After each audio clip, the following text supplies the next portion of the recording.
अनिकेत ने कहा कि मैम ये टॉपिक बहुत अच्छे से समझ में आ गया है। Very very good. चलिए अब चलते हैं एसपीएम के ऊपर। एसपीएम का मैंने आपको एक और नाम बताया था, फटाफट से बताओ एक और नाम क्या है? स्ट्रेटेजिक परफॉर्मेंस मेजर्स, जिसका दूसरा नाम है वेरी वेरी गुड की परफॉर्मेंस इंडिकेटर्स। अगर मुझसे कोई पूछे कि मुझे मेरी परफॉर्मेंस को क्या करना है, मेजर करना है, मेरी नहीं, मुझे मेरी स्ट्रैटेजी की परफॉर्मेंस को मेजर करना है कि मेरी स्ट्रैटेजी ठीक जा रही है, सही जा रही है या नहीं जा रही है, तो मैं क्या यूज करूंगी? एसपीएम को यूज करूंगी। यानी कि ये वो बताता है कि हम अपनी स्ट्रैटेजी को कैसे ट्रैक कर सकते हैं। Very very good. तो सबसे पहला आता है टाइप्स ऑफ मेजर्स। हर एक हर एक वो तरीका जिससे आप ये नाप सकते हो कि आपकी स्ट्रेटजी सही जा रही है या गलत जा रही है, उसको बोलेंगे टाइप्स ऑफ एसपीएम। सबसे पहला तरीका है फाइनेंशियल मेजर्स। बेसिकली आप in terms of growth, revenue, return, आप इसमें पूरा एफएम लिख सकते हो बेटा। फाइनेंशियल मैनेजमेंट की सारी बातें आप इसमें लिख सकते हो।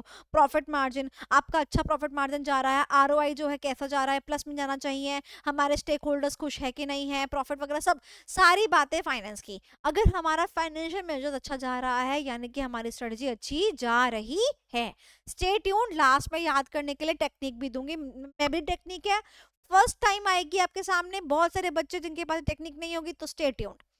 सेकेंड आता है कस्टमर सेटिस्फेक्शन मेजर्स। हो सकता है फाइनेंशियल मेजर्स से आपकी स्ट्रेटजी अलाइंड है कि नहीं पता ना चले, बट कस्टमर्स से पता चले। कस्टमर्स कौन है? जैसे मेरे कस्टमर्स आप लोग हैं। कस्टमर रिटेंशन, अब अनिकेत मुझे बताएगा, प्रत्युष मुझे बताएगा, प्रीति पांडे मुझे बताएगी, युवराज मुझे बताएंगे क्या आप लोग मेरे चैनल पर रिटेन रहे या किसी और चैनल पे चले गए। तो जितना ज्यादा कस्टमर का रिटेंशन होता है, जितना ज्यादा कस्टमर को हम सेटिस्फाई करते हैं, उससे भी हम जान पाते हैं कि हमारी स्ट्रेटजी अच्छा परफॉर्म कर रही है। नेक्स्ट इज मार्केट मेजर्स, यानी मार्केट के अंदर जो हमारे रेफरल्स हैं, यानी कि मार्केट के अंदर जो हमारी एक तरीके से मार्केट का शेयर है, मार्केट में जो एक नाम है, क्या वो नाम हम बना पा रहे हैं? मार्केट में कस्टमर्स को रिटेन करके क्या हम रेफरल्स ले पा रहे हैं कि नहीं ले पा रहे हैं? वो भी एक तरीका है ये नापने का कि हमारी स्ट्रेटजी ठीक चल रही है या नहीं चल रही है। एम्प्लॉय मेजर्स, अगर एम्प्लॉय बहुत ज़्यादा आपकी ऑर्गेनाइजेशन में आ रहा है जा रहा है, छोड़ छोड़ के एम्प्लॉय टर्नओवर रेट बहुत ज़्यादा है, यानी कि आपकी स्ट्रेटजी सही नहीं चल रही है। अगर आपके एम्प्लॉय सेटिस्फाइड है, आपके साथ एंगेज करते हैं, अरे सोनाली मैम छोड़ो, हम रात को 11 बजे आप जब सेशन लोगी ना, बच्चों के लिए आप सेशन ले रही हो, कोई बात नहीं, मेरे एम्प्लॉयज़ ने बोला कोई बात नहीं मैडम, पोल क्रिएट करना है ना, हम आपके लिए क्रिएट करके दे देंगे, आप भी 12:30 बजे तक पढ़ा रहे हो, कोई बात नहीं मैडम, हम आपके साथ हैं। तो अगर ऐसा एम्प्लॉय हमारे खुश रहते हैं और मैं ऐसे एम्प्लॉयज़ को रिटेन कर पाती हूँ, तो उसको बोलेंगे स्ट्रेटजी के साथ अलाइन करके चलना। इनोवेशन मेजर्स, अगर मैं आर&डी की फील्ड में कुछ अच्छा नया लेकर आ पा रही हूँ, कुछ नए नए लॉन्चेस लेकर आ पा रही हूँ, कुछ या फिर मतलब रिसर्च करके ला पा रही हूँ, तो यानी कि मेरी स्ट्रेटजी अच्छी चल रही है। मैं कस्टमर के नीड्स जो है ना, उनको देखते हुए कुछ नया लेकर आ पा रही हूँ, यानी मेरी स्ट्रेटजी अच्छी चल रही है। प्रोएक्टिव स्ट्रेटजी का मैं यहाँ पर इस्तेमाल कर रही हूँ। और last but not least environmental measures, यानी कि इन्वायरमेंट को सही रखने में, इन्वायरमेंट को सस्टेनेबल रखने के लिए मैं कम से कम रिसोर्सेज को डिप्लीट करती हूँ, उनको अच्छे से यूज करती हूँ, वेस्ट में माइनस में करती हूँ, और हर चीज़ को देख के करती हूँ। तो यानी कि इन्वायरमेंट को अगर मैं अच्छी तरीके से रख पा रही हूँ, यानी कि मेरी स्ट्रेटजी इंटैक्ट है, अच्छी है। तो ये थे हमारे एसपीएम के मेजर्स।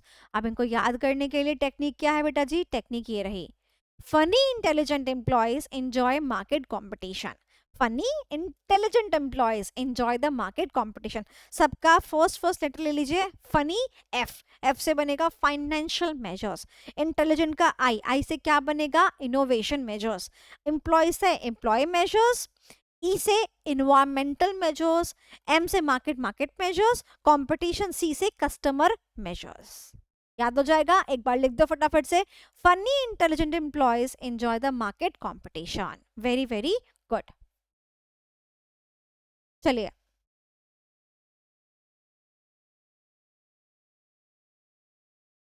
चलिए अब आगे चलते हैं, आगे चलते हैं। हाँ जी बेटा, मैंने आपको बताया क्या कि देखो लीव क्या करना है, लीव क्या करना है, वो ये रहे टॉपिक, स्ट्रेटजीज ऑफ एसएम, ये लीव करने के टॉपिक ये रहे हैं। क्या करना है वो ये रहा, जो जो करना है वो करवा रही हूँ, तो एसपीएम करा रही हूँ, ठीक है।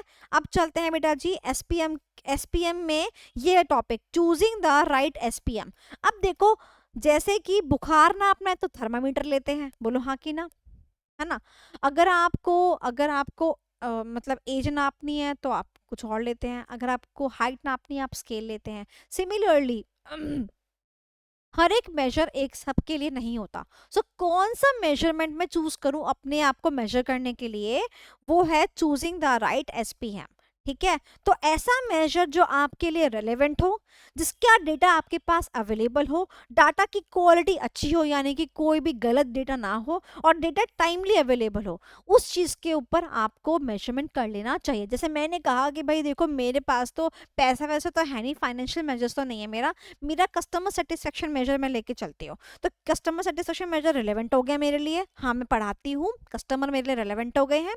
डेटा अवेलेबल, कितने बच्चे थे जो मुझसे पढ़े पास हुए, उसमें से कितने बच्चे जो हैं जो रिपीटर्स थे वो मेरे पास आए और वो पास हुए, और कौन सा डेटा जो है जो मेरे पास अवेलेबल है, डेटा डेटा में कोई भी गलत डेटा नहीं है, सारा डेटा अच्छी क्वालिटी का है, कोई भी गलत इन्फॉर्मेशन नहीं है, और डेटा टाइम पे अवेलेबल है। लास्ट फाइनेंशियल ईयर में मेरे पास सारा डेटा मेरे पास अवेलेबल है, तो डेटा अवेलेबल भी होना चाहिए, अवेलेबिलिटी क्वालिटी टाइमलीनेस और टाइम पे अवेलेबल होना चाहिए। इसको याद करने के लिए निमोनिक क्या है, रिलेवेंट डेटा 1% होना चाहिए। Very very good Aniket, relevant data 1% होना चाहिए।